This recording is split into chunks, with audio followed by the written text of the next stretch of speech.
Tenemos el placer de anfitriones y de lectores de buena literatura, de recibir hoy en nuestra universidad la visita de 4 grandes escritores latinoamericanos. Son autores que conocemos y seguimos con interés, aunque no hayamos tenido la suerte de tenerlos a todos entre nosotros o de escucharlos personalmente. Esto último no se puede decir, por supuesto, de Alonso Cueto, porque él no solo nos es familiar, sino que es hoy además anfitrión de esta mesa como profesor de nuestro Departamento de Humanidades. Es, lo que se dice acá, un caserito. Alonso Cueto tiene en realidad un doble papel de anfitrión, porque él es el coordinador en el Perú de la Cátedra Vargas Llosa, que es, como sabemos, la noble institución que ha hecho posible congregar en Lima en estos días a un grupo tan interesante de escritores y tener alborotado al público culturoso de esta ciudad. Permítanme pues que exprese el agradecimiento de nuestra universidad a la Cátedra Vargas Llosa por habernos ofrecido la posibilidad de organizar esta mesa redonda y por habernos hecho partícipes de varias maneras de la ambiciosa y llamativa fiesta literaria que han montado en el Perú.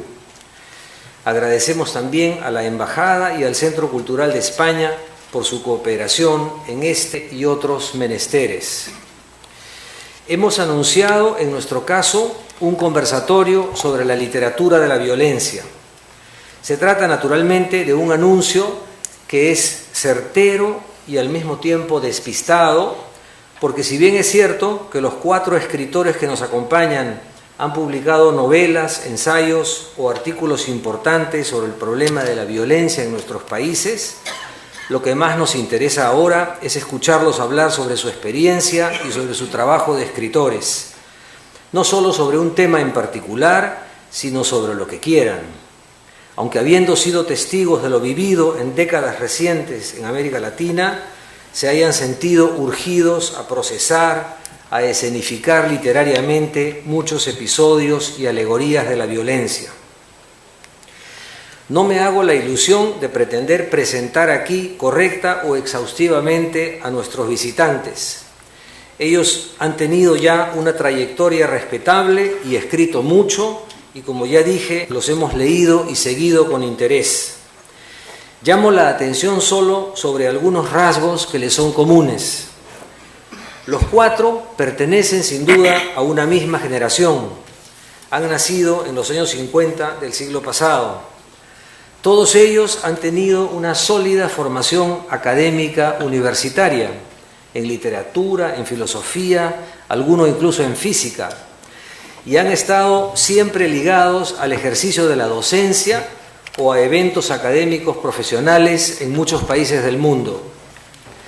Los 4 son también periodistas militantes que escriben editoriales y páginas de opinión en importantes diarios de la región con la idea o con la ilusión de ejercer una influencia en las ideas de la gente, no solo sobre lecturas literarias, sino también sobre asuntos políticos.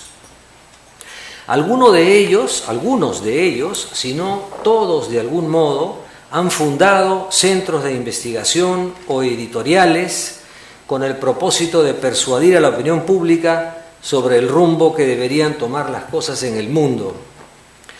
Todos ellos han sido o son en ese sentido ilustrados o iluministas, o a lo mejor también iluminados.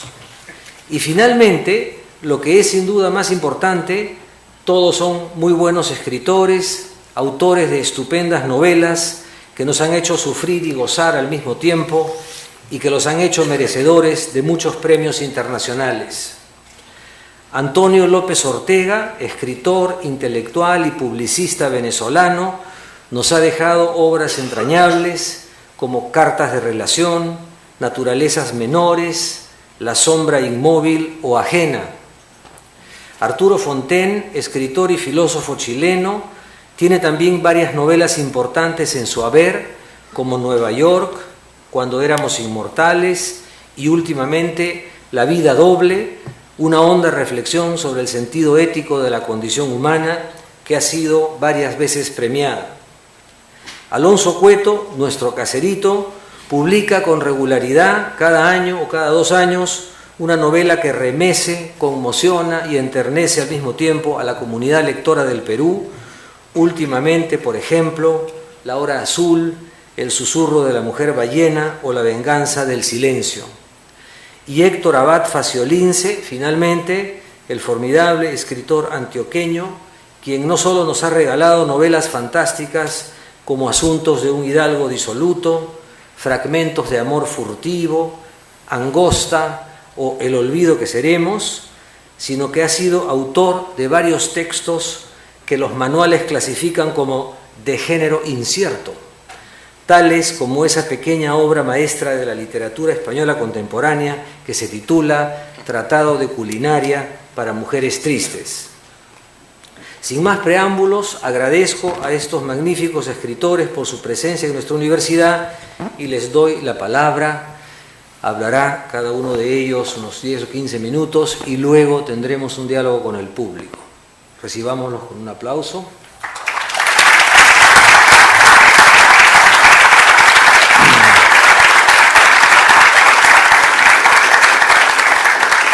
Escuchemos en primer lugar a Antonio López Ortega.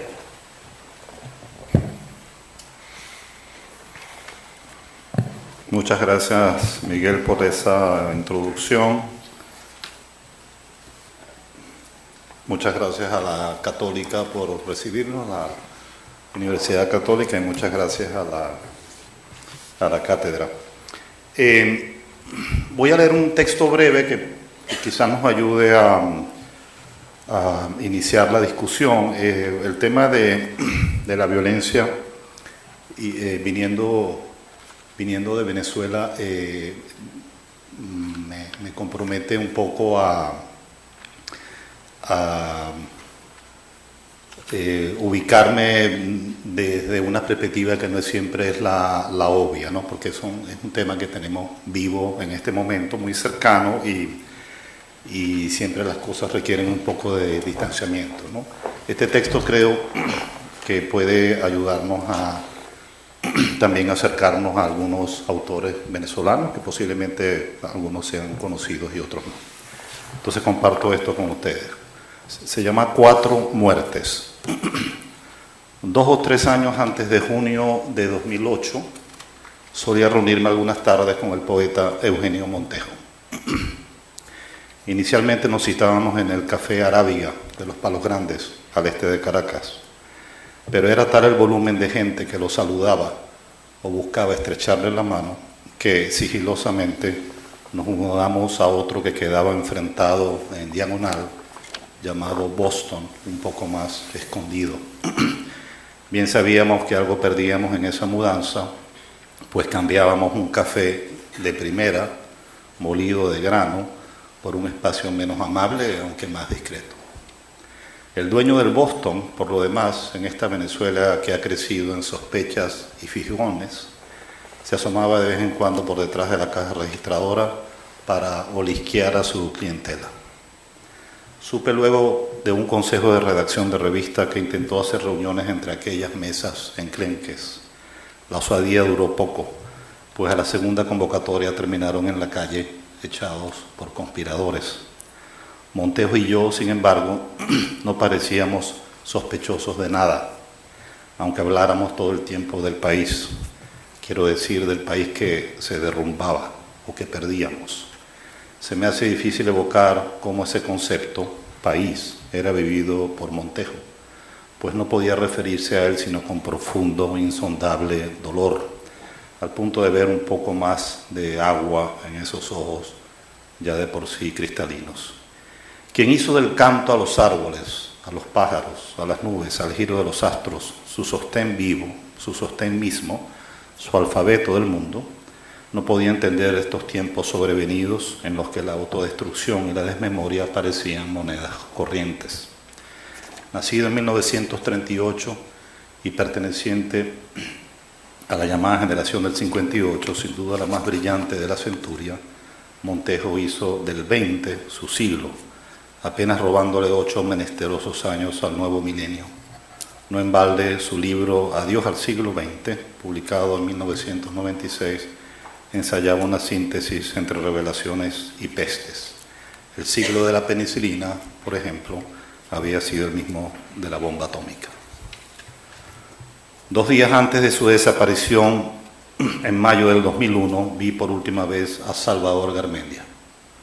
Nos encontramos en el Centro de Estudios Rómulo Gallegos, en ocasión de la presentación de un libro del poeta Javier Lasarte. Yo fungía de padrino y me tocaba leer un texto de valoración. Entre mis manos tenía 3 cuartillas temblorosas que mis ojos se esforzaban en fijar. Trataba de no perder las líneas del texto, porque a veces levantaba el mentón para seguirle el pulso a la audiencia. Han pasado ya 13 años de aquella noche y todavía hoy me pregunto por qué cada vez que me separaba de las líneas me encontraba directamente con el rostro de Salvador, embutido allá en el fondo donde la luz se volvía penumbra. Salvador hablaba poco, era un hombre más bien perdido en sus pensamientos, pero esa noche me estaba diciendo sus últimas palabras y yo no lo sabía. Me ha podido decir, por ejemplo, una frase escrita en uno de sus últimos libros que decía: la belleza del sapo solamente la conocen los sapos. Pero creo que más bien, con su habitual cortesía, se refirió al libro del amigo común para elogiar una que otra cosa. Para entonces Salvador vivía en la urbanización Cebucán, muy cerca de casa, y yo aprovechaba para invitarlo a cenar cada vez que podía, porque tenerlo cerca era siempre una dicha. Todos sabíamos que era un madrugador nato, que empezaba a escribir a las 4 de la mañana y que también se ejercitaba en largas caminatas a lo largo del Parque del Este.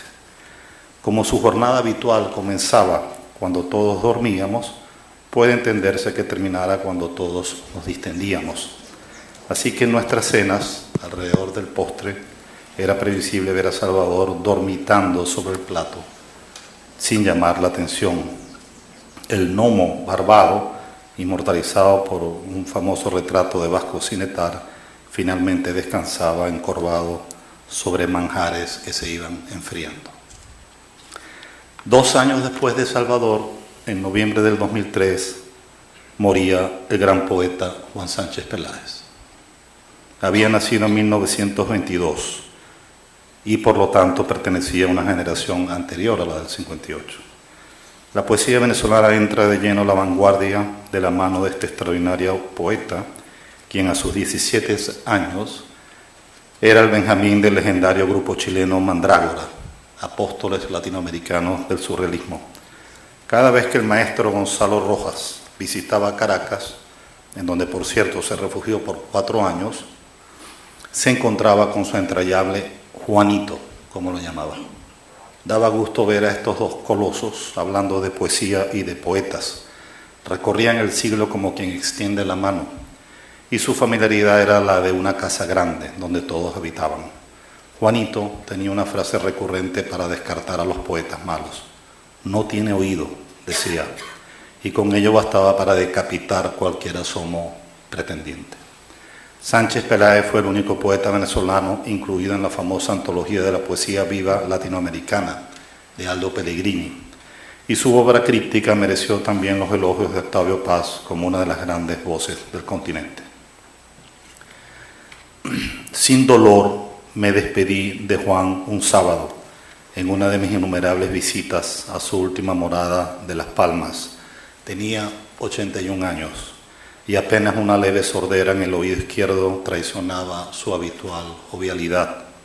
Le había prometido pasar el sábado siguiente para traerle noticias y libros de Chile, a donde me tocaba viajar para asistir a un congreso. Llegué justamente el viernes, un día antes de la prometida visita. No sé qué impulso me llevó a llamar a Marenita, su esposa, desde el mismo aeropuerto, para encontrarme con la noticia del sorpresivo fallecimiento. Yo estaba subiendo por la escalera mecánica cuando escuché esta frase: Juancho murió. Y en el ascenso llegué a sentir que él estaba esperándome arriba, hundido en una poltrona de cuero, libando uno de sus whiskies aguados. me vino de pronto uno de sus poemas que por extraño e indescifrable siempre me ha estremecido. Se llama Preámbulo y dice: prueba la taza sin sopa, ya no hay sopa, solloza hermano, prueba el traje bien hecho, a tu medida, te cuelga, te sobra por la solapa, nos falta sopa. En 1973 teníamos una profesora de literatura llamada Belia Bosch, quien con los años se convirtió en una gran estudiosa de Teresa de la Parra, una de nuestras primeras narradoras del siglo XX. Un día Belia nos anunció la visita de un joven narrador llamado Adriano González León. A los 37 años, este precoz escritor había ganado el premio Biblioteca Breve, con un jurado presidido, por cierto, por otro joven narrador, Mario Vargas Llosa. Adriano era una de las inteligencias literarias más sobresalientes del país. Lector voraz, enciclopédico, mezclaba sin distingos clásicos y modernos. En Venezuela, como en tantos otros países, los 60 fueron años de compromiso, en los que el fulgor de la Revolución cubana contaminaba la mente y los espíritus. En vez de apoyar la democracia naciente del año 58, que tanto le había costado sobreponerse a la dictadura de Pérez Jiménez, nos embelesaban los mismos cantos de sirena que hoy, 50 años después, nos llevan a la ruina y a la virtual extinción de esa palabra, democracia. No solía hablar Adriano, sin embargo, de política, como sí de literatura, y en aquella larga mañana de bachillerato nos deleitó con su capacidad asociativa, su imaginería desbordada y su talento para recitar versos enteros sin siquiera pestañear. Lo tuve como modelo, Adriano, como guía, como ejemplo de que lo debía ser un intelectual a tiempo completo en aquellos años de juventud. Sin embargo, todo el reconocimiento alrededor de País Portátil se trocó en el inicio de un ocaso. Adriano siguió dando clases de literatura, publicando columnas en los periódicos, produciendo su programa Contratema para la televisión, pero ya publicaba poco o casi nada, a excepción de un ensayo novelesco de las postrimerías, titulado precisamente Viejo, que era el autorretrato de una decadencia. La noticia de su muerte me llegó en enero del 2008, justo 6 meses antes de la de su gran amigo Eugenio Montejo. Adriano lo encontraron recostado en la barra de un restaurante que quedaba al frente de su casa, con una copa ambarina que no recibió más sorbos. Dormía plácidamente. Murió en su ley, dijeron algunos, pero a mí la noticia me llevó hasta una clase que nos impartía en la Escuela de Letras. Había prometido un seminario sobre la lluvia como tópico literario y recitaba pasajes enteros que iban desde el Popol Vuh hasta Juan Carlos Onetti. Su voz la tengo pegada al oído la última vez que llamó a casa. Lo hacía a medianoche y buscaba a su hijo Andrés, gran amigo del mío, quien seguramente se había quedado a dormir. Su cadencia era ventosa. Me estaba diciendo adiós y yo no caía en cuenta.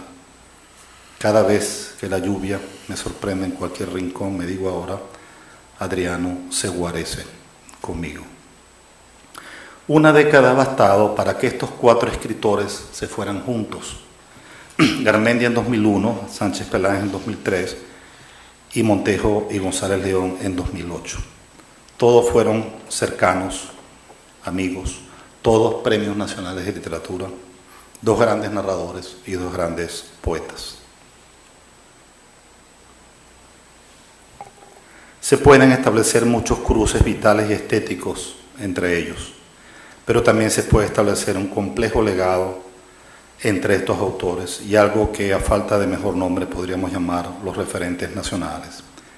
La literatura de Eugenio, Salvador, Juan y Adriano jugó a fondo con los paisajes naturales, humanos y urbanos del país. Jugó también con la historia, con la geografía, con la sustancia de las almas que lo habitan. Jugó con la desgracia y la trascendencia. Jugó con la relectura de los clásicos, pero también se atrevió a romper con ellos. Estuvieron todos consubstanciados con un país que conocían por los 4 costados. Entre la década de los años 50 y 90 escribieron la mayoría de sus obras. Recibieron todos los reconocimientos. Pero qué vergüenza pensar que a la par del país que crecía en todos los sentidos, la década que los esperaba para despedirlo fue también la década de la invisibilización. Muerte física, pero también muerte simbólica. No escaparon estos autores que tanto dieron a los demás a la constante que ha regido en estos años la relación entre intelectualidad y poder, y que puede resumirse en la especie de apartheid que el régimen ejerce sobre todo aquel creador que asuma posiciones públicas contrarias a los designios de los mandones.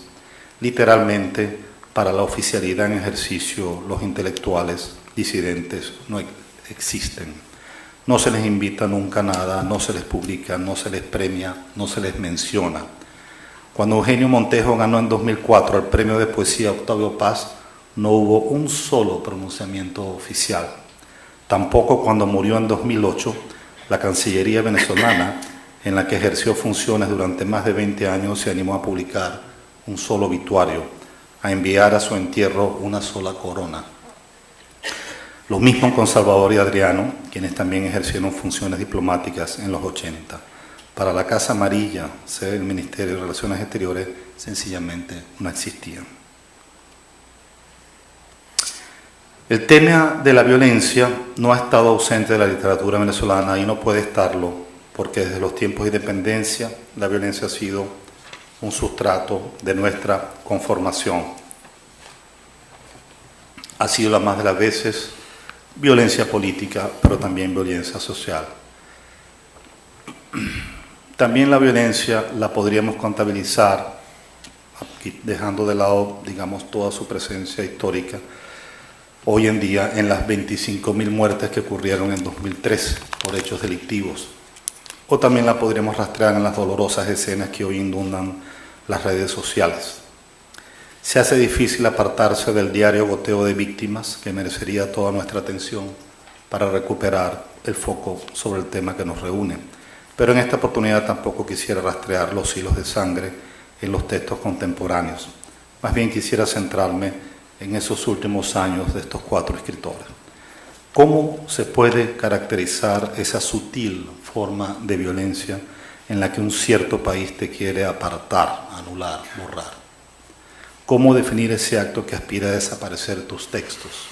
¿Cómo describir la voluntad oculta que te quiere reducir a nada, que te quiere sembrar en el centro del olvido?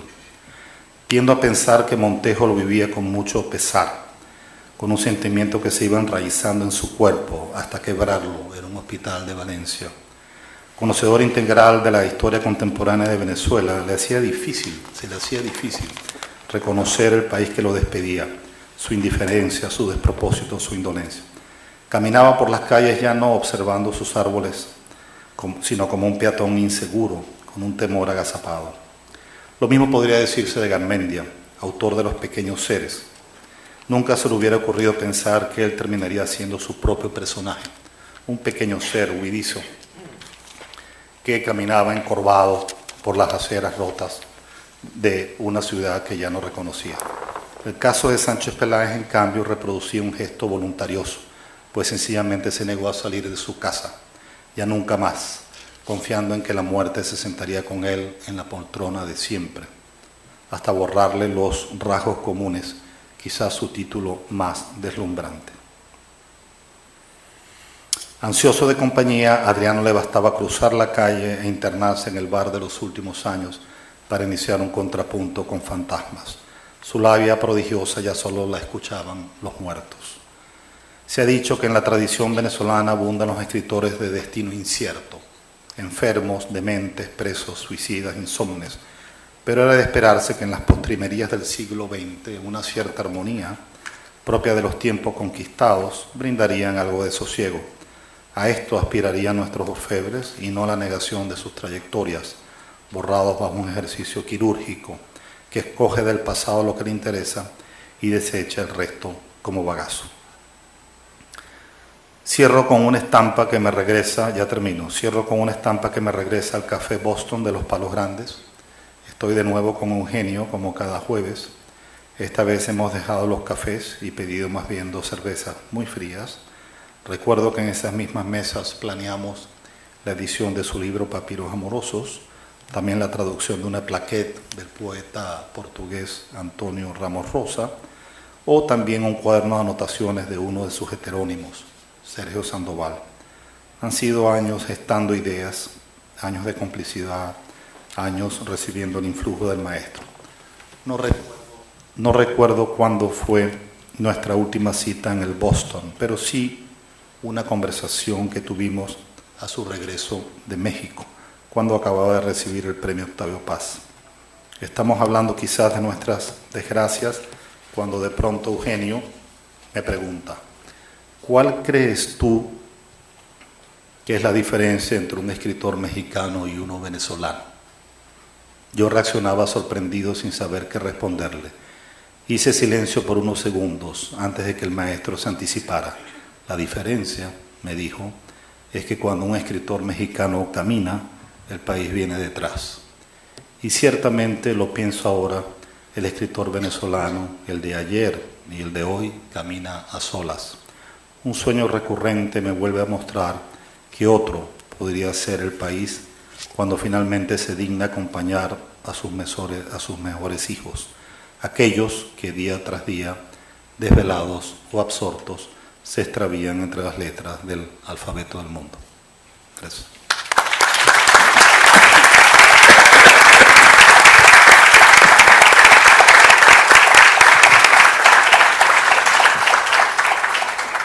Hola, buenos días a todos. Quisiera agradecer a Miguel Yusti, al Departamento de Humanidades y a la Universidad por la hospitalidad tan grande que han dado a la cátedra Vargas Llosa, y bueno, a todos ustedes por estar aquí. En realidad, cuando hablamos del tema de la violencia, creo que estamos hablando de un tema esencial a cualquier historia. No se entiende, creo yo, un relato, una novela, pues tampoco una obra de teatro, una película, sin alguna forma de conflicto, sin alguna forma de pugna. Creo que, de hecho, pues si tuviéramos que definir, he pensado algunas veces en este tema, si tuviéramos que definir la historia de la literatura, la historia de la narrativa, pues sería el de las transgresiones a una ley, es decir, los personajes de una novela o los personajes de un cuento, así como los de una obra de teatro, una película, están transgrediendo alguna ley siempre, ¿no? Imagínense una obra en la que todos obedecieran la ley, o en la que todos se llevaran bien, o en la que todos tuvieran la misma identidad, sería la obra más aburrida que pudiera haber. Y entonces yo creo que es un privilegio vivir en el Perú, que es un país tan lleno de conflictos, tan lleno de leyes, de transgresiones, de brechas, ¿no? Que son la fuente de la materia prima, ¿no? De la narrativa. Es decir, el conflicto es la materia prima de la que está hecha una historia. Y evidentemente, pues el Perú es esto porque es un país que sigue estando en pugnas, en diferencias, un país donde hay racismos, donde hay prejuicios, donde hay tantas violaciones de los derechos humanos, donde pues se ven actos de heroísmo, ¿no? Diferencias culturales, lingüísticas, étnicas, que le dan esta enorme riqueza. Y a veces he pensado que aunque seamos un país en el que hay tantos índices tan bajos de lectura, la razón por la que tenemos a grandes escritores, por la que tenemos a Arguedas y tenemos a Vargas Llosa y tenemos a Ribeiro, a Bryce y a Vallejo, en fin, la lista sería enorme, es justamente que aquí abunda la materia prima, ¿no? de la literatura, que es el conflicto, la diferencia y las tensiones que eso provoca. El hecho de vivir en un país también con grandes diferencias culturales, con una pluriculturalidad, ¿no? Es un privilegio, ¿no? Porque uno tiene pues a la mano diversas maneras de ver el mundo, diversas maneras de procesar las experiencias. Creo que en cierto modo pues todos los países tienen esta multiculturalidad. Creo que no existe un país puro. La gente que piensa en los nacionalismos y en la pureza cultural siempre me parece muy sospechosa. Yo no creo ni en las razas puras, ni en las culturas puras, ni en los países puros. ¿No? Algunos dicen que existen los caballos de pura raza, pero eso es porque no le han preguntado a las yeguas qué cosa es lo que ha pasado. Y lo mismo con los perros de pura raza, las perras tampoco han contado su historia. Así que yo creo que eso es una aventura totalmente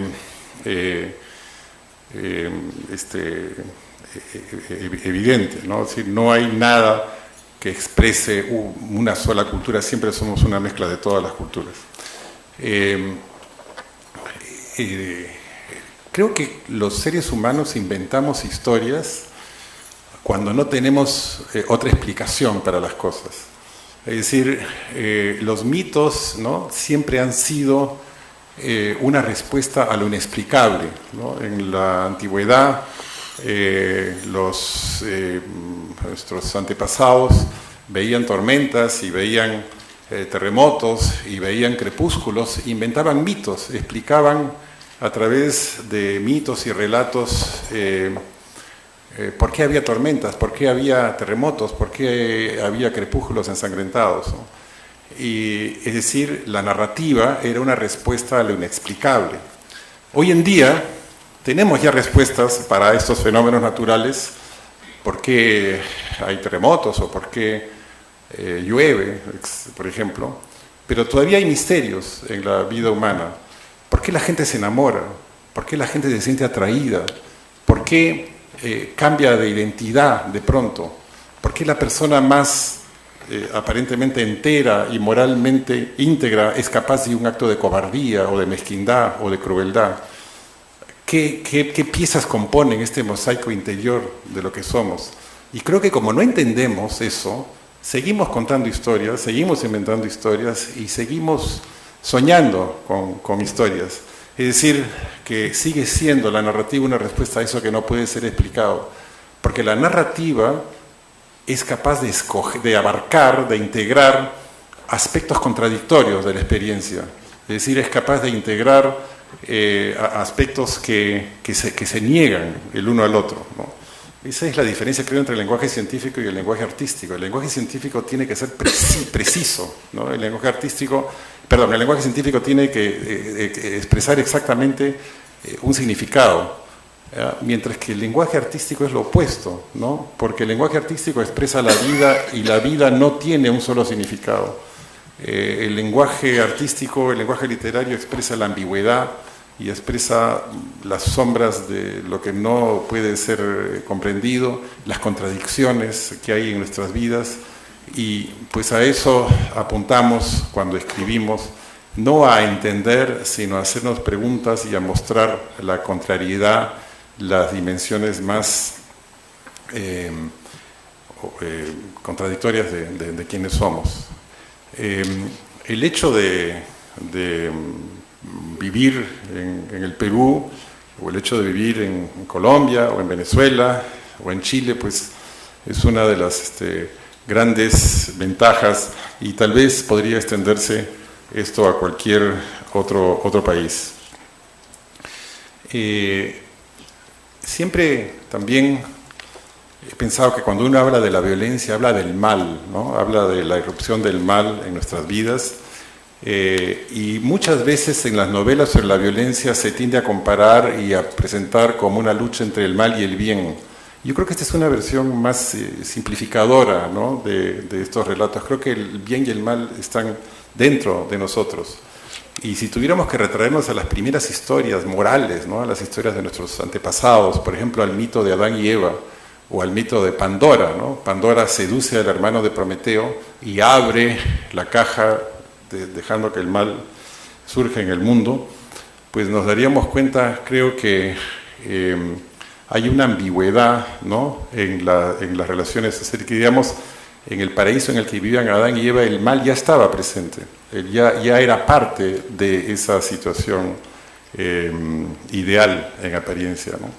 Y digamos, cuando en el tercer libro del Génesis aparece la serpiente, empieza la narrativa, ¿no? Porque la serpiente trae esto, el conflicto, el dilema, el tiempo. Es decir, antes de que la serpiente apareciera, Adán y Eva vivían en el paraíso, era puro sexo y todos estaban totalmente dedicados a eso y nada más. Pero de repente empieza algo que transforma ese tiempo inmóvil. Aparece la serpiente y con la serpiente aparece el arte, porque aparece la verdad. es decir, la curiosidad, la imaginación y la trascendencia. Y esto es, creo, lo que define a los seres humanos, y tal vez la mejor crítica que se pudiera hacer a una sociedad totalitaria o a un sistema cerrado es esta historia inicial. Los seres humanos siempre quieren algo más que está más allá de lo que los rodea. Y esto creo que define quiénes somos en realidad. En un festival en el que estuve antes hubo una mesa que tiene que ver con este tema. Creo que todos los que estamos aquí hemos compartido esta historia, y es que cuando, bueno, yo he escrito una novela sobre Fujimori y Montesinos, he escrito también una novela sobre la época de Sendero. ¿Hasta qué punto un escritor debe, si escribe una novela sobre Sendero, debe hablar con exsenderistas, hablar con exmilitares, visitar Ayacucho, o visitar Puno, o visitar Huancavelica, estar ahí, ¿no?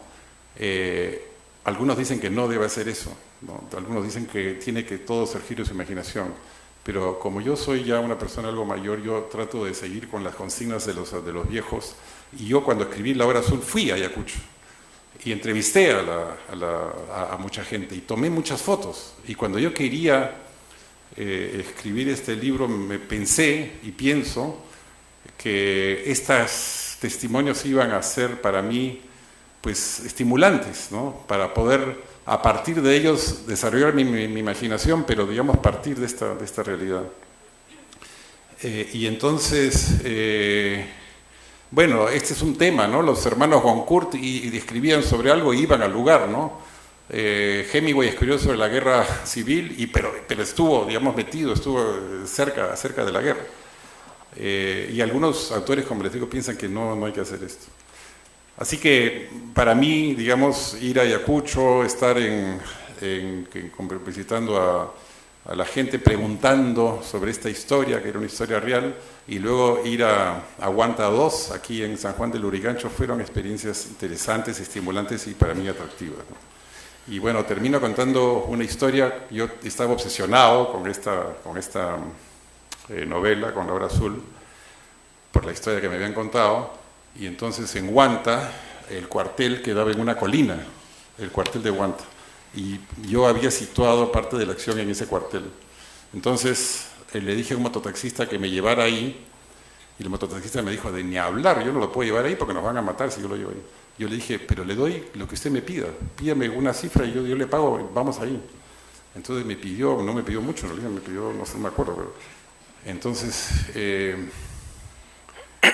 subí al mototaxi, llegamos a las puertas del cuartel y yo en un acto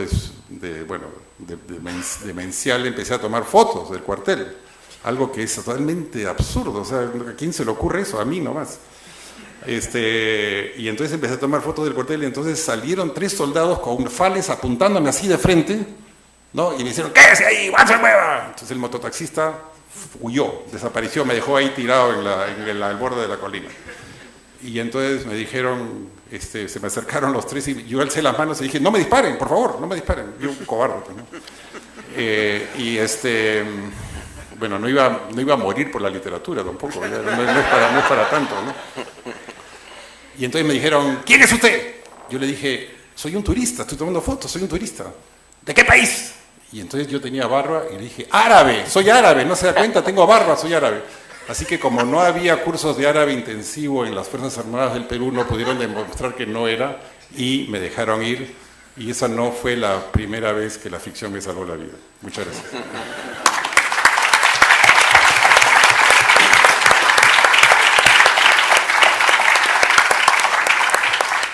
Escuchamos enseguida a Héctor Abad. Bueno, buenas tardes. Yo también les agradezco a la Cátedra Vargas Llosa y a la Universidad Católica por esta invitación, a Miguel Justi por su generosa introducción.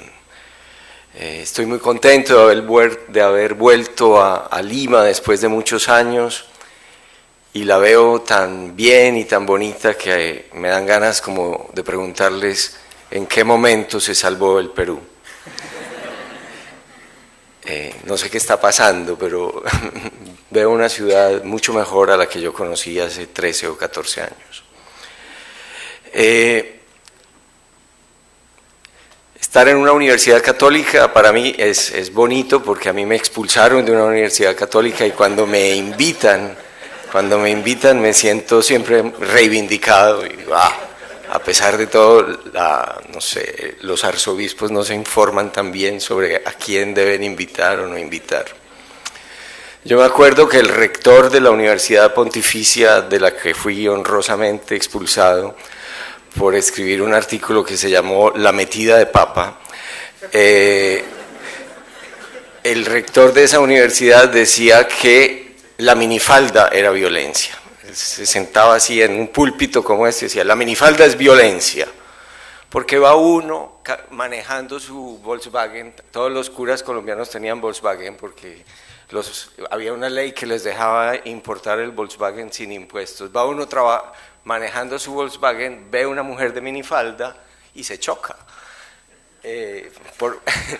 Entonces él explicaba la violencia de la minifalda de esa manera. Yo quisiera entender aquí la violencia en un sentido más estricto, no como el rector del colegio, era como un colegio de esa universidad donde yo estudié,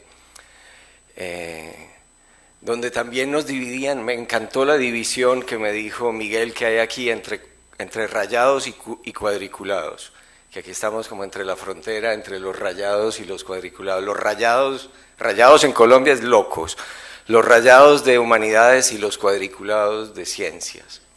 Yo siempre hubiera preferido ser de los cuadriculados, pero bueno, la vida me llevó por los rayados. Y decía que quisiera entender la violencia en un sentido pues más estricto. Oyendo ahora a Antonio leer en ese tono tan bonito, tan melancólico, tan triste en el fondo, la historia de esos 4 poetas muertos, me di cuenta de que de todas maneras era una historia bonita, no era una historia espantosa como las historias de ciertos poetas del siglo XX. Ustedes viven en Venezuela, yo sé, en este momento en condiciones oprimentes, de sensación de atraso, de sensación de que ahora sí se jodió Venezuela y no se salvó como el Perú aparentemente en este momento. Pero cuando uno está metido en esa sopa ideológica, en ese conflicto, pues puede llegar a pensar que la violencia es que el gobierno no le haga a uno un homenaje. Yo creo que es hasta bueno que los gobiernos no nos hagan homenajes. A mí el sistema mexicano de becas permanentes, no solo les hacen homenajes a los escritores, sino que prácticamente los tienen a todos comprados con un sueldo, escriban o no escriban. Para muchos escritores mexicanos es muy cómodo. Yo no creo que... Admiro profundamente a Eugenio Montejo, es un poeta increíble que si no han leído deberían leerlo y saldrían muy enriquecidos. Pero no creo que esa frase suya con la que Antonio terminó sea muy afortunada. A mí no me parece bueno que un país siga a ningún escritor. No me parece que ningún escritor debería tener tanto poder.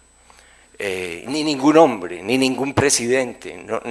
Eso de seguidores dejémoselo a Twitter, pero no, eso no me parece bueno ser un salvador.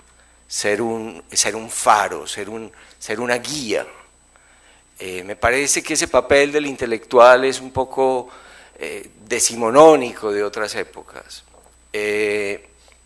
Y yo creo que en parte incluso lo que está pasando en Venezuela es en cierto sentido culpa de muchos intelectuales que en los años 50 y 60 de este siglo convencieron a todos los jóvenes o a muchísimos jóvenes de que vivíamos en un mundo absolutamente asqueroso y espantoso. Hay una responsabilidad de haber convencido a los jóvenes de que la democracia era un asco, era una porquería, no servía para nada, había un montón de pobres discriminados, había unos intelectuales absolutamente maniqueos que habían volteado patas arriba lo que los conquistadores y colonizadores habían dicho, que eran los blancos traemos el idioma, la religión, la civilización, los indios son unos atrasados que son antropófagos, se dedican a los sacrificios humanos, tienen una cultura que hay que destrozar. De pronto eso se convirtió en lo contrario, Todos los indígenas son buenos, el buen salvaje, ellos sí viven en armonía y contacto con la naturaleza, ellos sí saben cómo es la cosa, y los blancos son la porquería de la tierra. Y hay que acabar con los blancos y hay que tumbarlos, y hoy en día lo que se propone para una nueva constituyente de Colombia, lo que propone la izquierda colombiana es: vamos a convocar a una Asamblea Nacional Constituyente para afrodescendientes, indígenas y mestizos, punto.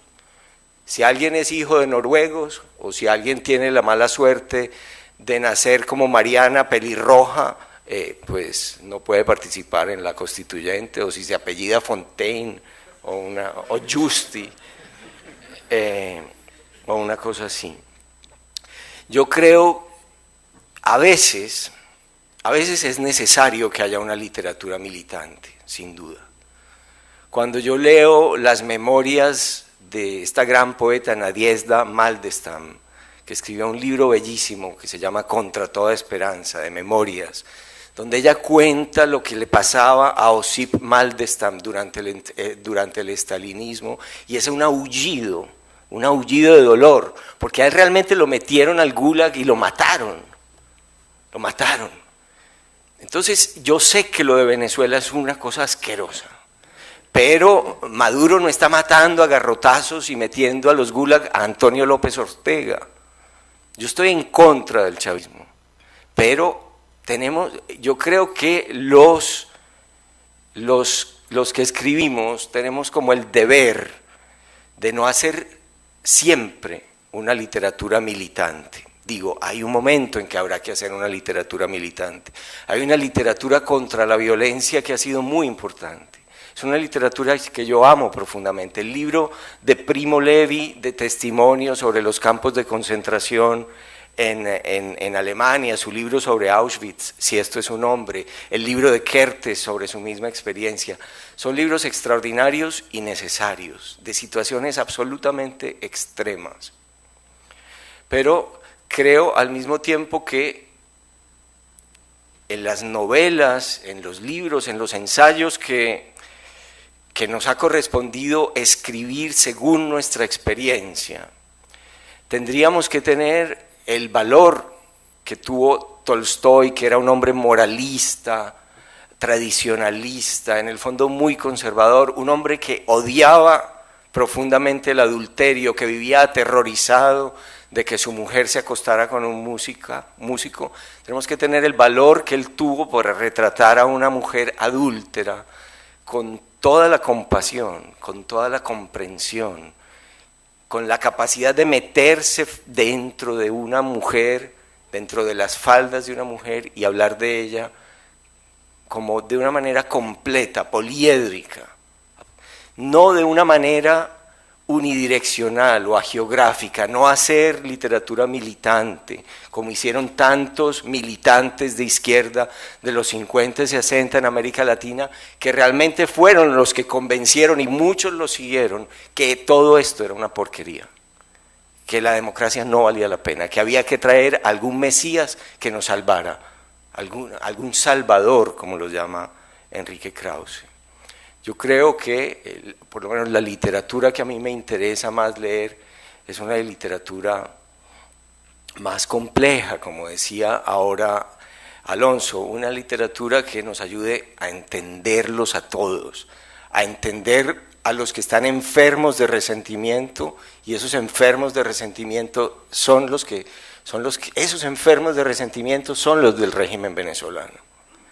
Es gente realmente enferma de resentimiento la que gobierna, pero hay que entenderlos, no sé cómo, no digo defenderlos, pero hay que tratar de entender de dónde vienen, ¿De dónde vienen? ¿Por qué? ¿Por qué esa furia? ¿Y por qué esa furia existe en el 30% de la población colombiana y probablemente del Perú también? Hay una ira alimentada muchas veces por cosas absolutamente reales, por un desprecio real, por una discriminación real, por una injusticia real, pero también por una ideología de muchas personas que estudiaron afuera y vinieron a decir que el mundo es horrible. Una de las cosas que a mí, el libro más importante que yo he leído últimamente sobre la violencia, es un libro de un profesor de la Universidad de Harvard que se llama Steven Pinker. El libro se llama en inglés The Better Angels of Our Nature, los mejores ángeles que llevamos dentro, los mejores ángeles de nuestra naturaleza. Y es un estudio sobre la violencia. Y lo que ese libro paradójicamente demuestra es que en el mundo actual es, no probablemente, seguramente, el mundo menos violento que ha habido en la historia del mundo. Uno piensa que vivimos en el peor momento de la historia, en un momento asqueroso de la historia, y resulta que si uno estudia cuidadosamente, como lo hacen los cuadriculados, de quienes tenemos que aprender más, hay que aprender de los cuadriculados y dejar de tener siempre un rayón en la cabeza que nos hace pensar que todo es horrible, que todo está mal, que hay pobres poetas que se mueren de hambre. Estudiar, al menos eso aprendí yo de mi padre, de una manera cuidadosa. Cuidadosa, por ejemplo, ¿cómo se estudia la violencia? Hay un indicador clarísimo, es índice de homicidios por cada 100.000 habitantes. Los venezolanos del gobierno viven dándonos consejos a los colombianos, es que ustedes que viven en guerra, nosotros les vamos a ayudar a hacer la paz con las FARC, porque ustedes pobres, en esa guerra espantosa en la que ustedes viven, que es verdad, vivimos en una guerra espantosa, pero cogemos los índices de homicidios de Colombia, y son 39 por cada 100.000 habitantes, y los de Venezuela resulta ser 79, cállense la boca. Cállense la boca, el índice de homicidios de ustedes nos duplica a ustedes que tienen siempre la moral por delante, o los que están con los pobres, con los desposeídos, con los indígenas, con los afroamericanos, esos están matando más que en mi país gobernado por un blanquito de la casta tradicional. Entonces, lo que yo quisiera... De lo que yo quiero hablar aquí es que el escritor, y el escritor de novelas sobre todo, no puede ser nunca ni un militante de la furia que ve el mundo por un solo ojo, ni un agiógrafo, alguien que ve santos y que pinta santos de un lado o del otro, sino alguien que observa cuidadosamente, oye a todo el mundo, va a todas partes y luego relata la complejidad de los seres humanos, la complejidad del mundo, la complejidad de la bondad de los malos y de la maldad de los buenos, que siempre existe. Porque cuando uno se conoce también bien a sí mismo, sabe a qué abismos y a qué miserias es capaz de llegar uno mismo. Y a qué momentos también incluso, ¿por qué no?, de bondad, que uno también tiene sus días en que es menos malo. Muchas gracias.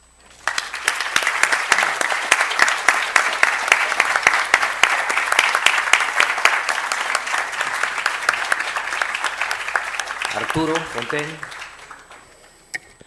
Muchas gracias. Muchas gracias a la Cátedra Vargas Llosa, al Departamento de Humanidades de la Universidad Católica, a Miguel, a todos ustedes que están aquí, a los distinguidos escritores que están en esta mesa, por esta oportunidad.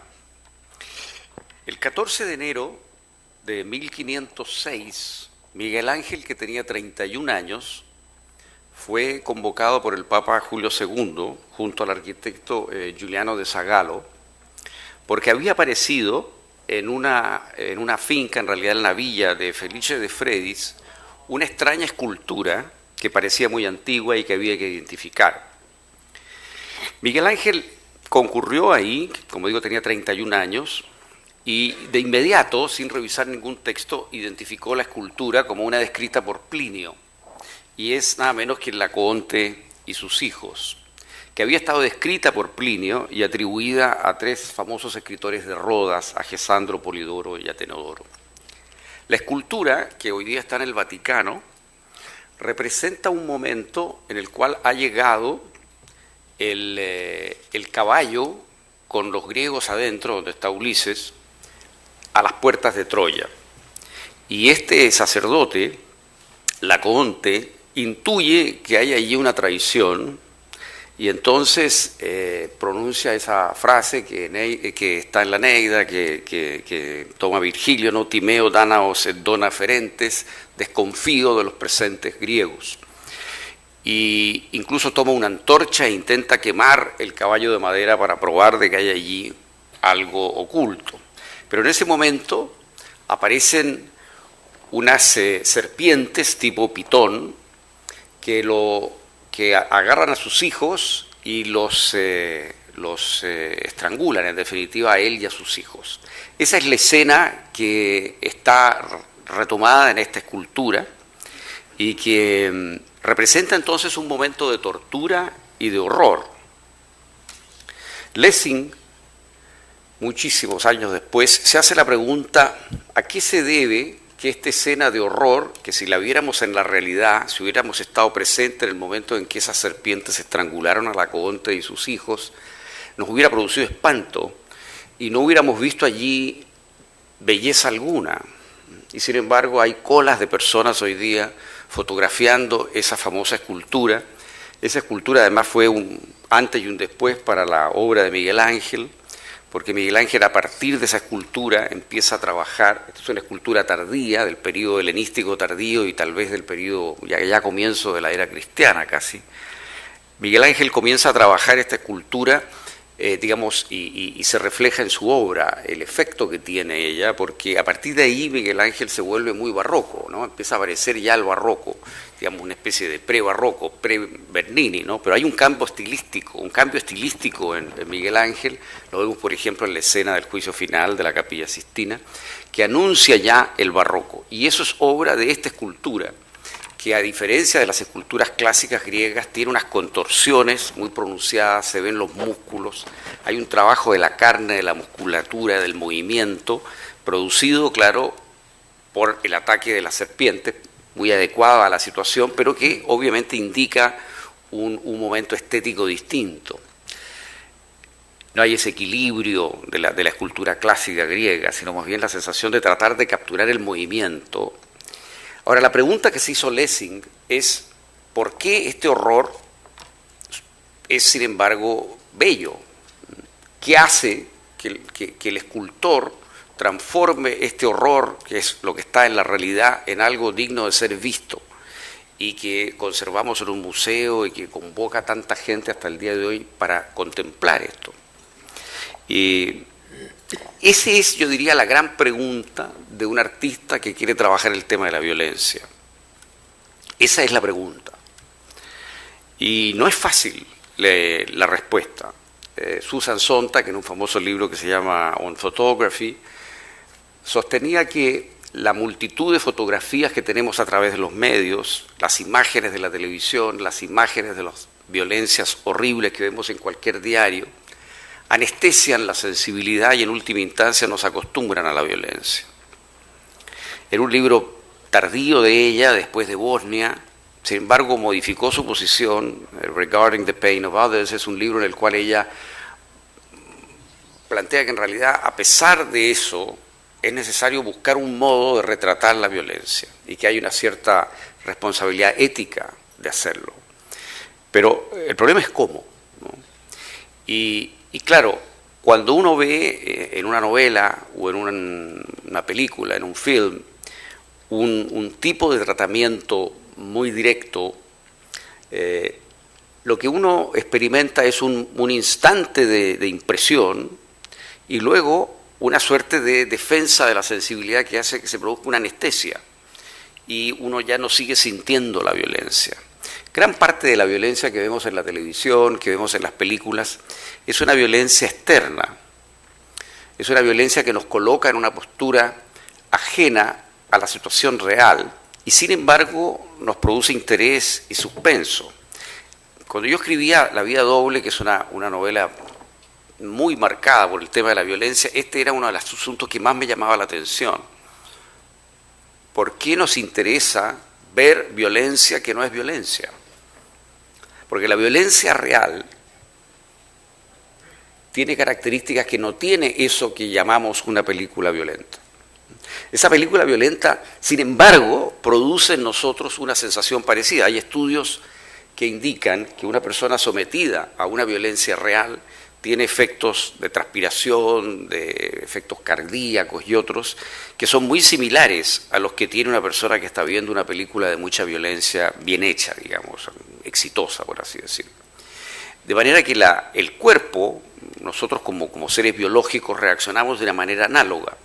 Y pese a eso, pese a esa reacción corporal análoga, la sensación que uno tiene al ver violencia real es totalmente distinta que cuando uno ve la violencia en la pantalla o en el papel.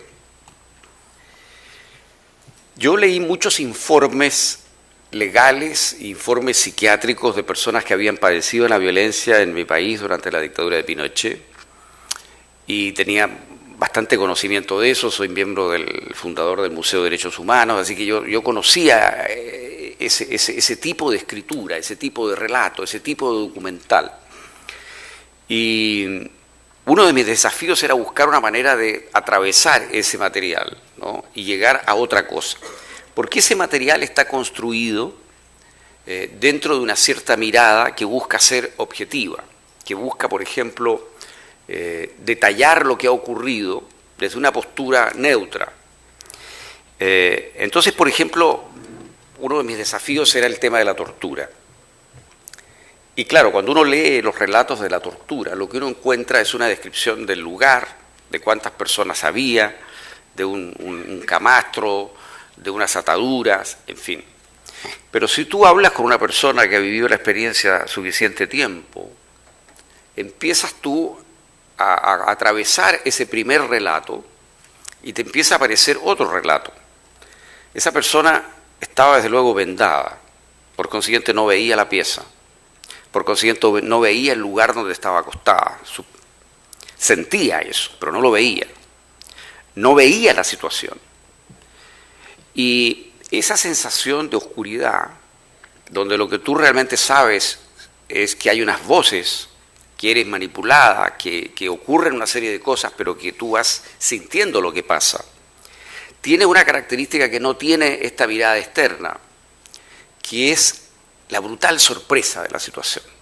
Entonces yo diría que lo primero para enfrentar la violencia es darse cuenta que la violencia siempre, aunque sea anunciada, es brutalmente sorpresiva para la víctima. Entonces el modo, a mi juicio, de acercarse a la violencia de un modo real es desde la víctima, no desde quien ejerce la violencia. Y eso curiosamente rara vez se hace. Y eso desde luego no está en esas películas de terror o de violencia que normalmente vemos, sino de una forma muy, muy dosificada. Generalmente más bien lo que sentimos es la fuerza de quien ejerce la violencia sobre otro, rara vez lo que es la posición de la víctima, que recibe el golpe.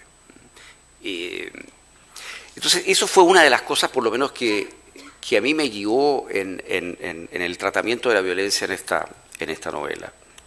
Y lo otro era, mi personaje era fundamentalmente una traidora. Era el tema de la naturaleza de la traición, de modo que la violencia estaba vinculada a la traición.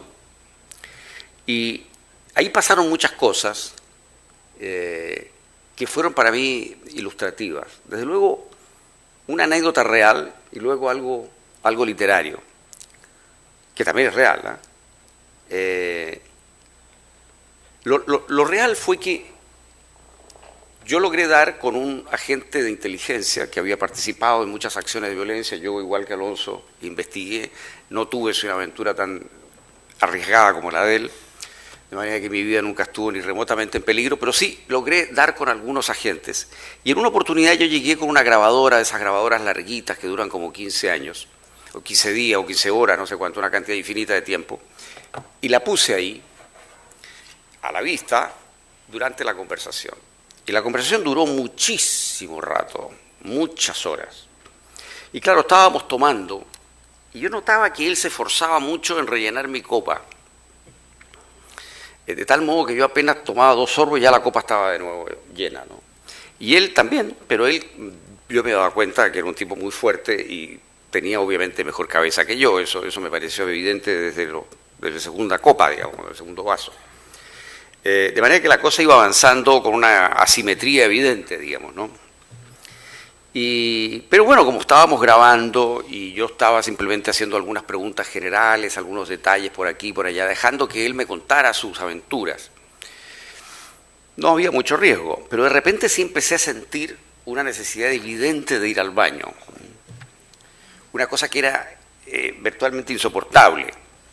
Y yo algo intuía que ese momento en que yo le dijera necesito ir al baño iba a ser fatal.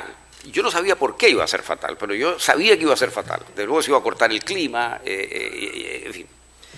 Más estaba preocupado del clima, de la conversación, que de otra cosa.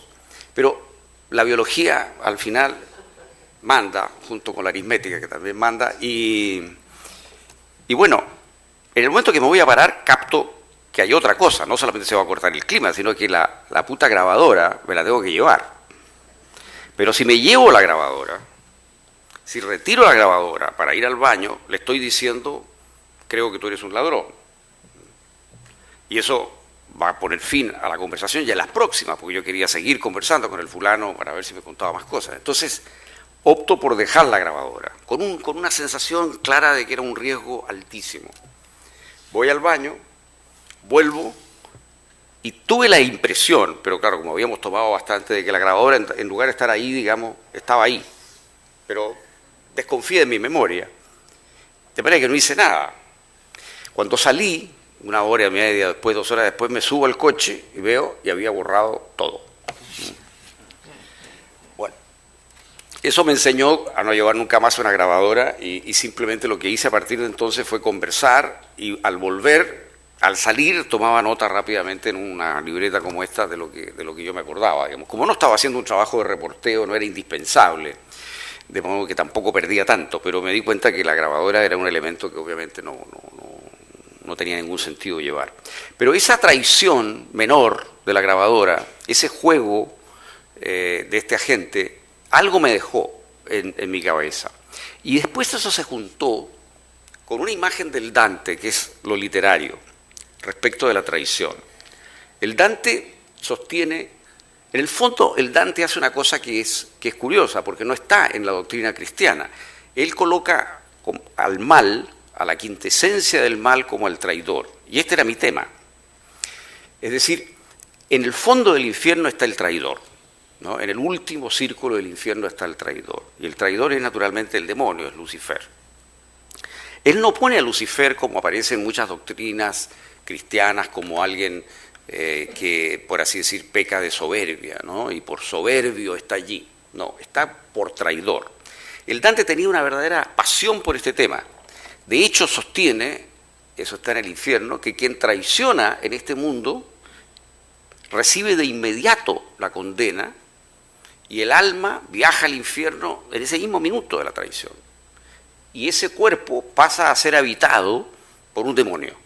De tal modo que los traidores que vemos en el mundo, en el fondo ya tienen un demonio adentro, que está con ellos. Y el alma de esos individuos ya está siendo castigada en el infierno, sin trámite, cosa que no ocurre con ningún otro pecado para el Dante. Es una peculiaridad que le pasa solamente a los traidores. Esto, o sea, obviamente es una cosa que el Dante creó, digamos, no es que esté esto en la doctrina, digamos. Pero el Dante sí creía en el horror de la traición y él había vivido la traición. Y él pone entonces al demonio, y esto para mí fue una cosa muy atractiva respecto del tema de la traición y del mal, porque yo sentía que el mal era mi tema y que la traición era el mal, en fin, yo estaba debatiéndome en eso. Y la imagen es la imagen que está al final, ¿no?, del infierno, donde el demonio está haciendo lo que siempre ha hecho, que es traicionar, es castigar a quienes han sido sus más devotos seguidores. De modo que sigue traicionando en el infierno. Él no cambia su actitud una vez que él está en el infierno. Él solo puede seguir haciendo lo que ha hecho siempre, que es traicionar. Y mientras hace eso que le gusta, que es traicionar, eso que está en su naturaleza, que es traicionar, mientras lo hace, llora. Para mí esto fue muy iluminador, fue como una guía en toda la novela, sobre lo que es el mal y sobre lo que es la traición. Ahora, he dejado caer varias veces esto de la realidad o de lo que es el mal o de lo que es... Bueno, yo quiero decir que yo creo que un escritor tiene que acercarse de alguna manera a la verdad. Yo sé que Alonso es un gran lector de Henry James. Hay un artículo de Henry James, y lo escojo a él porque es un artista, un escritor muy preocupado de lo artístico y con muy poco afán moral, si ustedes quieren. Pero hay un artículo de él sobre la pintura de Guardi, que él critica y desdeña al compararla con los pintores holandeses que está viendo en ese momento. Y él ahí usa la expresión conciencia artística. Y dice por ahí que un pintor tiene que ser fiel a lo que está pintando, y de lo contrario lo que hace no vale nada. Y eso lo harían, a su juicio lo hacen esos pintores holandeses y no Guardi, el italiano. Yo creo en eso. Yo creo que un escritor tiene que ser fiel a la experiencia que se ha propuesto retratar. Lo puede hacer a través de la literatura fantástica, lo hizo Kafka, por supuesto. No estoy diciendo fiel en un sentido de literal, ¿no? Pero sí debe ser fiel al fondo de la experiencia que él mismo ha escogido enfrentar en su libro. Y eso no es fácil, digamos, no es fácil, pero hay, en ese sentido, pienso yo, una responsabilidad ética. El otro día Juan Gabriel Vázquez, el gran escritor colombiano, hacía un análisis sobre cómo él plantea de alguna manera en sus novelas cuestiones éticas. La novela, dijo, es una suerte de laboratorio donde surge una pregunta ética, que yo creo que eso es muy real, muy válido. Pero para que eso se pueda hacer a fondo, es necesario que el escritor mismo tenga una actitud de fidelidad a algo, ¿no? Y creo que no es una fidelidad a algo externo a él. Proust criticó mucho el naturalismo con muy buenos argumentos por eso, ¿no? Porque claro, el naturalista tiende a pensar que la realidad está afuera, y la realidad está justamente matizada y teñida por la subjetividad de quien la vive.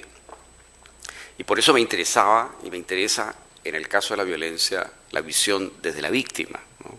Y me parece que es una experiencia que hay que narrar desde la subjetividad. Pero al fin de cuentas, yo creo que la ficción es un sofisticado sistema para iluminar la realidad. Gracias.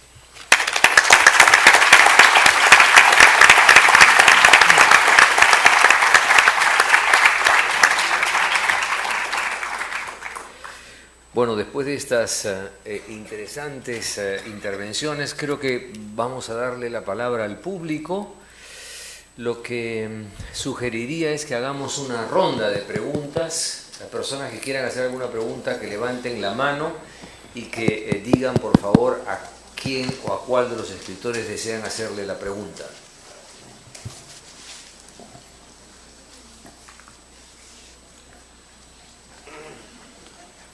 Sí. A ver, por favor. Sí, aquí, pequeñín, acá adelante, por favor. Buenas tardes. Mi pregunta es para Héctor Abad. En esta mesa se ha presentado dos sugerencias acerca de desde dónde se cuenta la violencia. En el caso de Fontaine ha mencionado que preferiblemente desde la víctima, Alonso y usted han mencionado que preferiblemente desde varios puntos de vista para dar esta complejidad poliédrica. En Perú hace un par de años hubo un libro que desde un punto de vista pudo presentar con complejidad poliédrica la violencia del tiempo de Sendero Luminoso en su peor época, a través de un relato autobiográfico de Lurgio Gavilán, que es era un niño que entró a Sendero Luminoso a los 10 años, luego fue capturado por el ejército, le perdonaron, el haber estado en combate en Sendero, pasó al ejército y hizo servicio militar, llegó a ser licenciado del ejército y luego pasó a ser un fraile franciscano, de lo cual también se salió para luego convertirse en antropólogo y ahora está por doctorarse en la Universidad Iberoamericana de México. Quería preguntarle si es que de las lecturas que usted conoce hay esas perspectivas en otros países sobre la violencia, con un solo personaje que haya transitado por los varios ángulos de la cuestión. Gracias.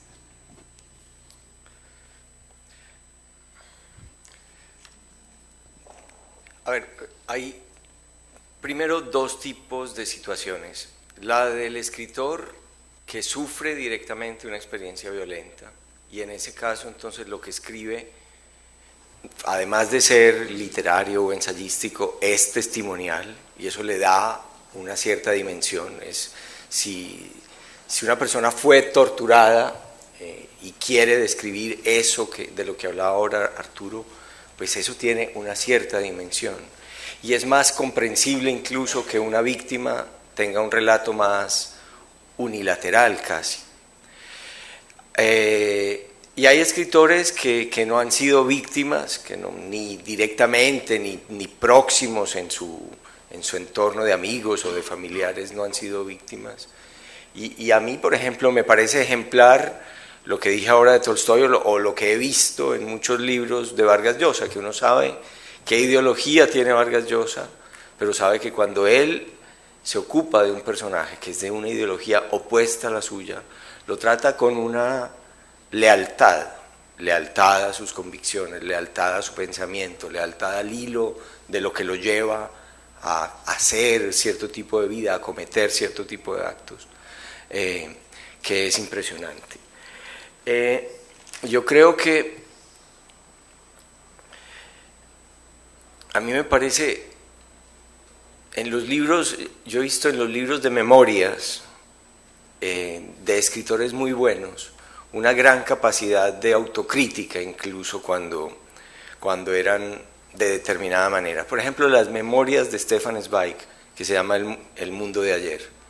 Él cuenta de qué manera él, a principios del siglo XX, a principios del siglo XX, de qué manera él era un optimista. Él creía que ese mundo que a él le había tocado vivir era un mundo civilizado y que iba a continuar en una senda de progreso y de armonía. Y luego todo ese mundo se le derrumba con la Primera y con la Segunda Guerra Mundial. Y él es capaz de ser muy crítico con esa visión tontamente optimista que él llegó a tener antes. Y yo muchas veces una lectura como esa me hace a mí preguntarme si yo tendré sobre el mundo contemporáneo una visión también tontamente optimista. En últimas, lo que quiero decir con esto es que la literatura tiene que retar las convicciones que uno tiene, las seguridades que uno tiene, poner en duda lo que uno cree que es verdad y punto, ofrecer otras, uno busca la verdad y si la busca francamente sabe lo difícil que es encontrarla, lo contradictoria que es, lo compleja. Y lo interesante del libro de Pinker que les mencioné sobre la violencia es que él dice que el invento de la novela y la literatura ha hecho una gran contribución a la disminución de la violencia, al progreso humano, en el sentido de que los lectores, que son millones de personas en el mundo, no son tan indiferentes como las personas que veían la violencia, digamos. Él cuenta de un diario del siglo XV, de un tipo que pasa por una plaza, ve que ahorcaron a 16 personas, y dice, ay, vi que ahorcaron a 16 y llegué y me comí un almuerzo inmenso, una cosa deliciosa, y se detiene largamente en la descripción de su almuerzo y él acaba de ver 18 colgados en la plaza y pues normal, eran ladrones.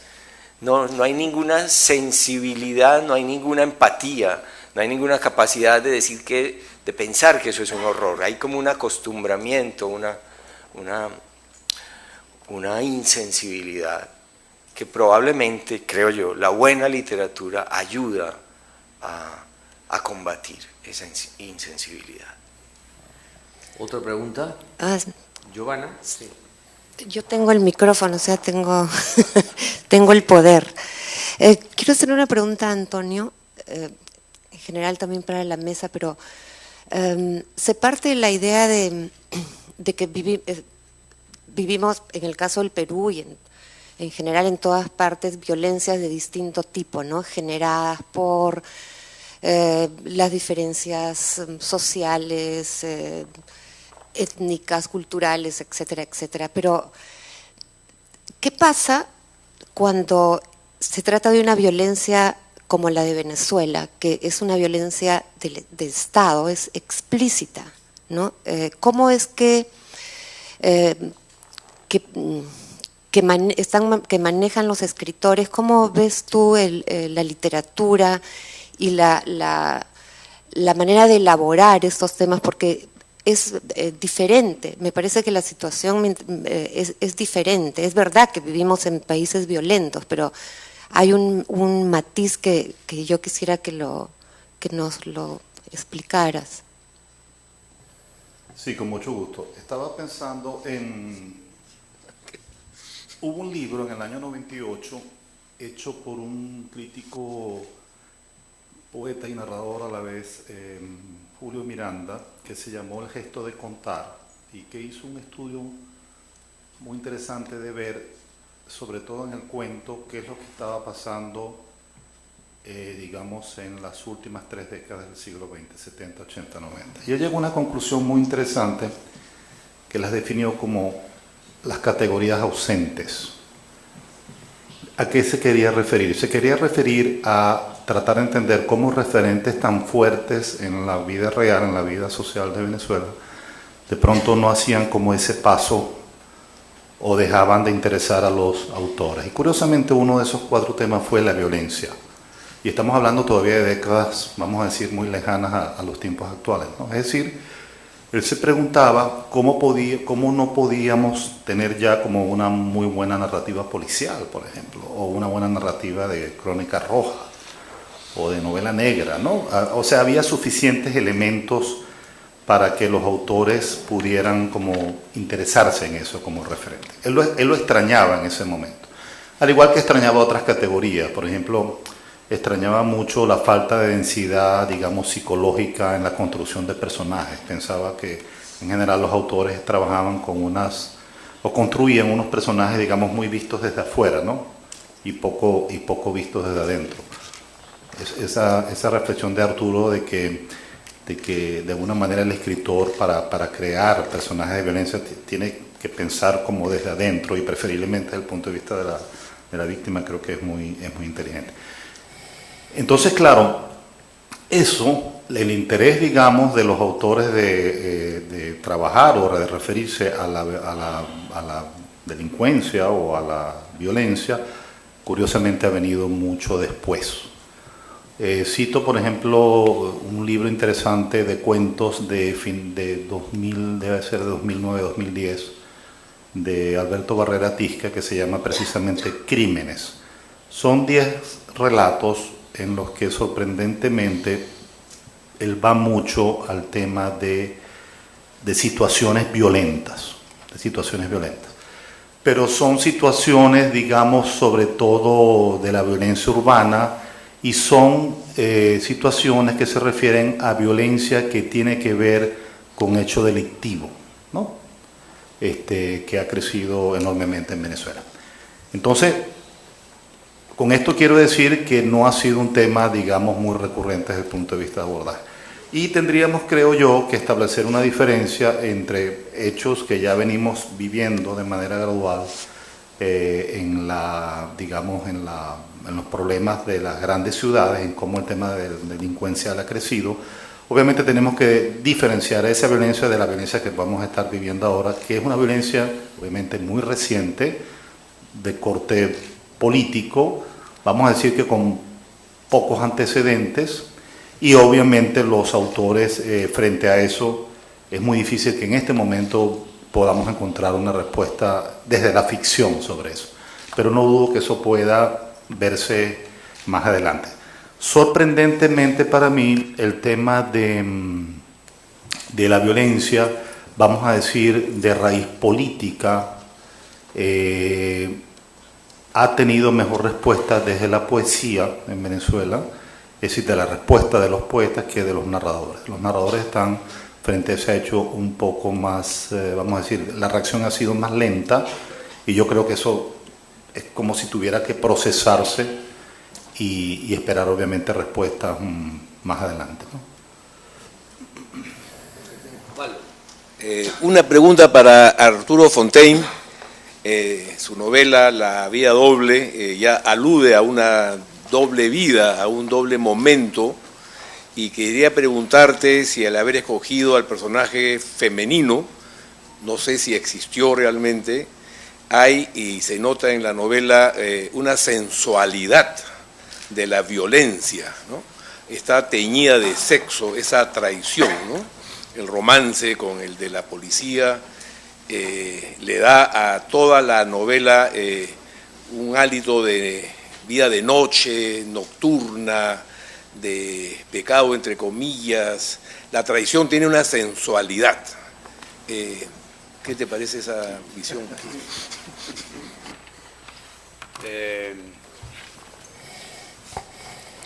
Estoy un poco inhibido para hablar de sensualidad, porque ayer hablé de sensualidad y dije algo de Tamara y tuvo consecuencias nefastas, así que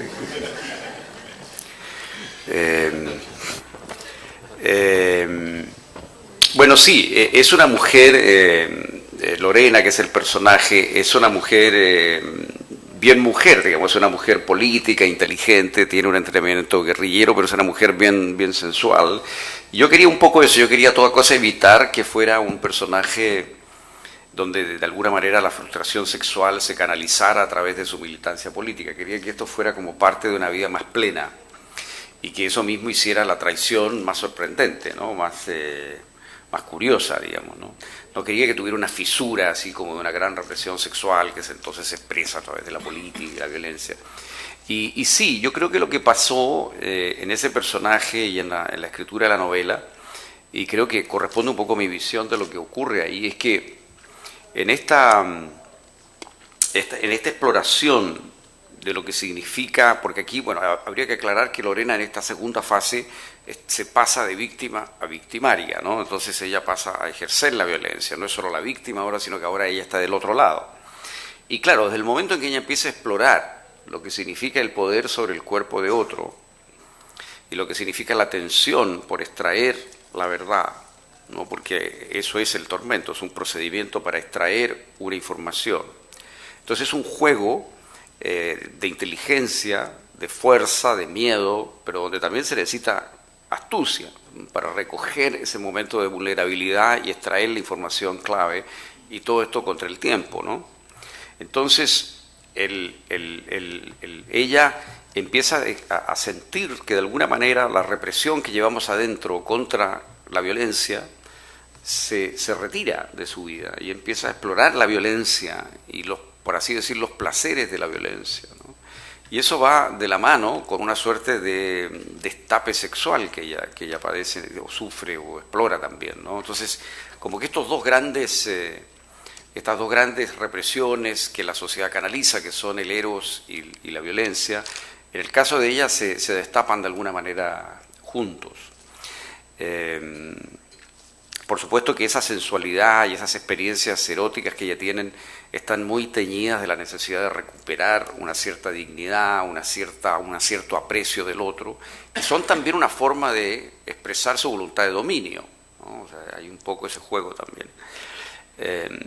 Ahora, efectivamente, la novela está basada en algunos casos reales. Hay por lo menos 3 mujeres que sabemos que tuvieron una historia parecida, y por lo menos un hombre, y yo tuve acceso a una de estas mujeres y estudié bastante los materiales que hay y lo que se sabe, hablé con personas que las conocían, en fin, entonces tiene una base real, digamos, pero al fin de cuentas es una ficción. Pero el mal, en todo caso, querido Valo, yo creo que el mal tiene su sensualidad.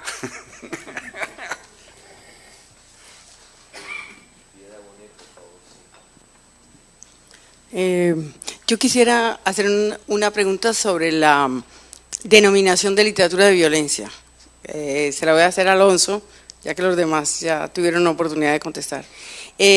Porque me llama la atención y solo después de haber sido profesora muchos años y de hablar de esos temas, en esta mesa como que capté una cosa, y es que cuando se habla de literatura de violencia siempre se piensa, salvo en la respuesta de Arturo y en lo que acaba de decir, pero siempre se alude a una violencia política o una violencia social, pero no a una violencia del medio intrafamiliar, a la violencia masculina contra la mujer, o incluso puede ser a la inversa. Yo pensaba dos cosas.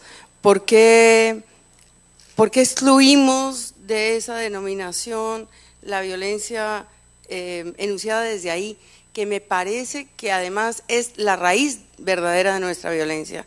El padre autoritario, el marido que patea, ¿sí? Lo que puede suceder en la escuela, porque también hay unas violencias tácitas, aterradoras. Yo creo que eso está todo en la, digamos, en la psiquis de nuestra cultura. Y voy a hacer una acotación perversa. ¿Será que es por ser la mesa totalmente masculina que eso no se alude así? Yo creo que sí. Sí, yo creo que la violencia política y social es una consecuencia de la violencia doméstica, intrafamiliar, a la que alude, de la violencia de las relaciones. O sea, digamos que hay una violencia política y social, pero la violencia cultural, familiar y de género es la primera, es la inicial, ¿no? Y digamos que ese es un tema que me interesó siempre. Yo escribí una novela, El susurro de la mujer ballena, que es sobre la violencia en los colegios, las relaciones de dos amigas, ¿no? Entre ellas, de dos amigas en el mundo juvenil. Y de hecho, creo que cuando hablas de violencia, pues inicialmente deberías referirte a esa, que es la que origina la otra, digamos, la violencia social y política. Y además, en cierto modo, toda la literatura que se ha escrito tiene la violencia como un ingrediente. O sea, hablamos de la violencia política y social, pero todas las novelas tienen violencia. En todas las novelas hay actos violentos, actos de abuso, actos de prepotencia, rebeliones, sufrimientos, humillaciones, ¿no? Pero es un muy buen punto que menciona Piedad, porque ese es el origen de todo, está evidentemente. ¿Sí?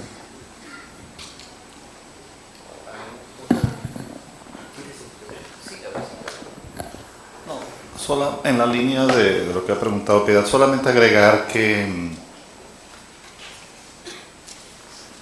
yo creo que literariamente la fascinación por tratar de desarrollar situaciones, ambientes de violencia intrafamiliar muchas veces tiene logros, digamos, más extraordinarios que lo que podría ser la violencia externa, ¿no? Y creo que desde el punto de vista de lo que es, digamos, la carpintería literaria, tratar de descifrar esos momentos de tensión que no se descubren es algo realmente muy interesante. Me vino a la memoria, escuchando tu pregunta, dos piezas rápidas, una de una autora norteamericana de origen bengalí, que tiene premios muy importantes como el Pulitzer, Jhumpa Lahiri, un relato que se llama Una cuestión temporal, de una pareja de inmigrantes. Él está como estudiante, ella está, y hay como una cosa como apacible en esa casa de las periferias de las ciudades norteamericanas. Se va la luz, y entonces el hecho de que se va la luz porque están haciendo una reparación hace como que ellos comiencen a vivir como una rutina distinta, y uno ve en el trato un trabajo, algo que no se termina de entender, que es como un elemento de tensión en esa pareja, como si sutilmente uno le estuviera reclamando al otro cosas y viceversa. Y el relato va avanzando en esas circunstancias hasta que de manera, digamos, extraordinaria, el narrador al final lo que da con el núcleo, pues, de ese punto de conflictividad y de violencia, que es la pérdida en un momento dado de un hijo. O o sea, una maternidad fallida, y el hecho de que el marido le ocultó a la esposa haber visto a ese hijo muerto, haber estado compartiendo con él en el hospital, y finalmente él elaboró una historia frente a eso distinta a la que ella. Cuando eso se descubre, bueno, viene como el punto de tensión final. Y me acordé también de un relato de Julian Barnes que se llama Viento del Este, también una relación amorosa entre una especie de jubilado y una mesera que tiene como un acentico como alemán. Se ve que es una mujer, digamos, extranjera que se ha ido a Estados Unidos, comienzan una relación, están como los dos en mediana edad, y él comienza como también a extrañarse de aspectos, digamos, de sequedad, de frialdad de esta mujer, y va como investigando y tal. Y descubre al final que esta mujer proviene de un foco de violencia fortísimo, como que le aplicaron a ella, porque descubre que es una gimnasta de Alemania Oriental que sufrió una cantidad de, vamos a decir, incluso modificaciones de orden fisiológica para lograr un resultado en una olimpiada. Entonces, solamente lo que quería decir es que todos esos temas de violencia, vamos a decir, íntima, los vemos mucho y son finalmente como muy reveladores, a veces mucho más por todo ese trabajo de tensión psíquica que cosas que tienen digamos, un referente mucho más documental, ¿no? O testimonial. Bueno, yo quisiera que disculpen, pero que ya tenemos una hora avanzada. Quisiera agradecer a todos ustedes por su asistencia y sobre todo a los escritores que nos han acompañado, a quienes quisiera que despidamos con un buen aplauso.